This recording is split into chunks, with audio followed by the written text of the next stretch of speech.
ജനങ്ങളുടെ പരാതികൾ നേരിട്ട് കേൾക്കുകയും ആവുന്നത്ര വേഗത്തിൽ പരിഹാരം കാണുകയും ചെയ്യുക എന്നത് ജനകീയ ഭരണാധികാരികളുടെ പ്രത്യേകതയാണ്.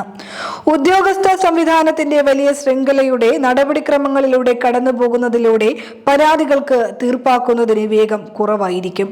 അങ്ങനെ ഒരു സാഹചര്യത്തിൽ അധികൃതർ നേരിട്ടെത്തി തങ്ങളുടെ പ്രശ്നങ്ങൾ ശ്രദ്ധിക്കുന്നുവെന്നും പരിഹരിക്കുന്നു എന്നുമുള്ള പൗരബോധം ജനായത്ത ഭരണത്തിന്റെ മേന്മയുമാണ്.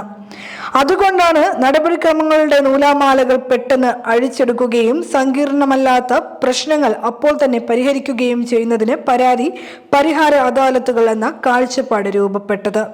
മന്ത്രിമാരും ജനപ്രതിനിധികളും ഉദ്യോഗസ്ഥരും ഒരുമിച്ചിരുന്ന് പരാതികൾ സ്വീകരിക്കുകയും അവ പരിഹരിക്കുന്നതിനുള്ള പ്രായോഗിക മാർഗങ്ങൾ കണ്ടെത്തുകയും ചെയ്യുന്ന അദാലത്തുകൾ നടപടിക്രമങ്ങളിലെ സങ്കീർണതകളും തട്ടിതിരിക്കലുകളും കാരണം വൈകുന്ന പരാതികളിൽ വലിയൊരു പങ്ക് തീർപ്പാക്കാനുള്ളതിനുള്ള വേദിയായി തീരുന്നുണ്ട്. അതിന്റെ നടത്തിപ്പ് രീതികൾ ചില ഘട്ടങ്ങളിൽ വിയോജിപ്പുണ്ടാക്കാം. ഏതു പരാതിക്കും ചികിത്സാ സഹായം അനുവദിക്കപ്പെട്ടതിന് പരിഹസിക്കപ്പെട്ട മുൻകാല അദാലത്തുകളുടെ അനുഭവമുണ്ട്. എങ്കിലും ഫലപ്രദമായ അദാലത്തുകൾ ജനങ്ങൾക്ക് നൽകുന്ന പ്രതീക്ഷ വളരെ വലുതാണ്. അതുകൊണ്ട് തന്നെ LDF സർക്കാർ ഇന്നു മുതൽ ആരംഭിക്കുന്ന താലൂക്ക് തല പരാതി പരിഹാര അദാലത്തുകൾ വലിയ പ്രതീക്ഷയോടെയാണ് ജനങ്ങൾ കാണുന്നത്.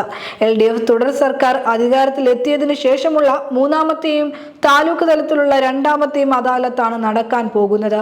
കഴിഞ്ഞ വർഷം നവംബർ ഡിസംബർ മാസത്തിൽ മുഖ്യമന്ത്രിയും മുഴുവൻ മന്ത്രിമാരും ജനങ്ങളിലേക്ക് ഇറങ്ങിച്ചെന്ന് 140 നിയമസഭാ മണ്ഡലങ്ങളിലും നടത്തിയ നവകേരള സദസ്സുകൾ ജനങ്ങൾ ഹൃദയത്തിലേറ്റിയതായിരുന്നു. അതുവരെ ഉണ്ടായിട്ടില്ലാത്തത്രയും വലിയ ആൾക്കൂട്ടം സദസ്സുകളിൽ പങ്കെടുത്തു. തങ്ങളുടെ ദൈനംദിന ജീവിതത്തിലെ ചെറുതും വലുതുമായ പ്രശ്നങ്ങളുടെ പരിഹാരത്തിനായി ആയിരക്കണക്കിന് പേർ പ്രതീക്ഷയോടെ നവകേരള സദസ്സിനെത്തി. 6,45,099 പരാതികളാണ് ലഭിച്ചത്. അവയിൽ പകുതിയോളവും നിശ്ചിത കാലപരിധിയായ 45 ദിവസത്തിനകം തീർപ്പാക്കുന്ന സ്ഥിതിയുണ്ടായി.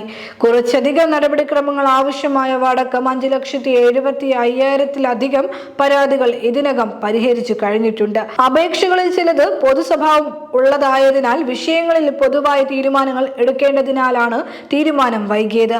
എങ്കിലും മഹാഭൂരിപക്ഷം പരാതികളും കാലവിളംബമില്ലാതെ പരിഹരിക്കുന്നതിന് സാധിച്ചു എന്നത് അദാലത്തിന്റെ വിജയമാണ് സൂചിപ്പിക്കുന്നത്. 2023 ഏപ്രിൽ മെയ് മാസങ്ങളിൽ കരുതലും കൈത്താങ്ങുമെന്ന പേരിൽ മന്ത്രിമാരുടെ നേതൃത്വത്തിൽ താലൂക്ക് തലത്തിൽ പരാതി പരിഹാര അദാലത്ത് നടത്തിയിരുന്നു. ഇതിലും 10,000-കണക്കിന് പരാതികൾക്കാണ് പരിഹാരമുണ്ടായത്.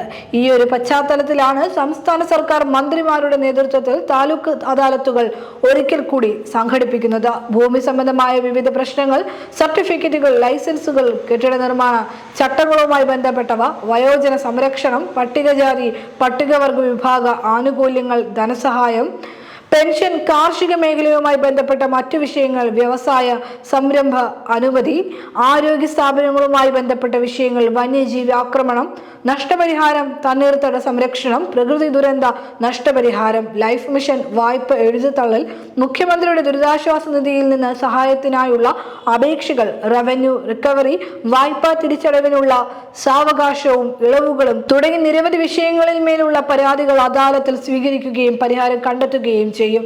വെബ്സൈറ്റ് വഴി സ്വന്തമായോ Akshaya centre, taluk office help desk മുഖേനയോ പരാതികൾ സമർപ്പിക്കാവുന്നതിന് പുറമെ അദാലത്ത് നടക്കുന്ന സ്ഥലങ്ങളിൽ ഒരുക്കിയ ഹെൽപ്പ് ഡെസ്കിലൂടെയും നൽകാം. പോർട്ടൽ വഴി ലഭിക്കുന്ന പരാതികൾ ജില്ലാ കളക്ടറേറ്റുകളിൽ നിന്ന് ബന്ധപ്പെട്ട വകുപ്പുകളിലേക്ക് അതേ പോർട്ടൽ വഴി അയച്ചു നൽകും. പരാതികൾ പരിശോധിച്ച് വകുപ്പുകൾ നടപടി സ്വീകരിച്ച് ബന്ധപ്പെട്ട രേഖകൾ സഹിതം അതേ പോർട്ടൽ വഴി തിരികെ നൽകും.